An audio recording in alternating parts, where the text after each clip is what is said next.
এই যে recent SP যে পলাশ শাহ আত্মহত্যা করলো, এই সম্পর্কে তোমার একটু অভিমত ব্যক্ত করো।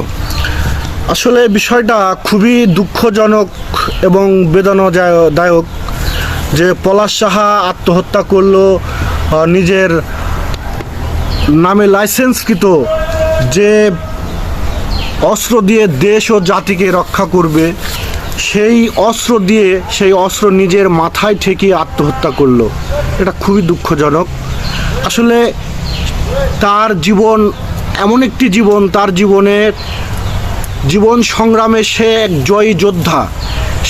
সে তার লক্ষ্যমাত্রায় পৌঁছাইছে, সে তার জীবনকে একটি সুন্দর পরিপূর্ণভাবে সাজিয়েছে। সে তার পরিবারের সুখের জন্যে কোনো কিছুই কমতি রাখে নাই, কিন্তু তার জীবনে একটুও সুখ পায় নাই।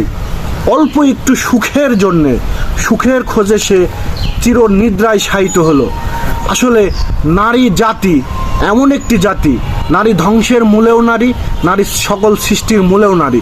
কিন্তু এই নারীর কারণেই কিন্তু একটি পরিবার স্বর্গে পতিত হচ্ছে, সুখের স্বর্গে পতিত হচ্ছে।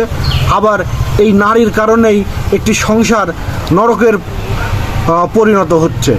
আসলে এই নারী দেখুন যে তার সংসারে মা, বউ বা স্ত্রী দুজনকেই দুজনের ভিতরেই একটি বিদ্বেষ মনোভাব। মাকে ভালোবাসলে বউয়ের বিদ্বেষ, বউকে ভালোবাসলে মায়ের বিদ্বেষ। এই যে একটা প্রতিহিংসার কারণে আজকে ওই ব্যক্তিকে আত্মহত্যা করতে হলো। নারী যখন একটি সংসার বিদ্বেষী হয়ে যায়, সংসার বিদ্বেষী যখন হয়, তার সেই সংসারে আর সংসার থাকে না।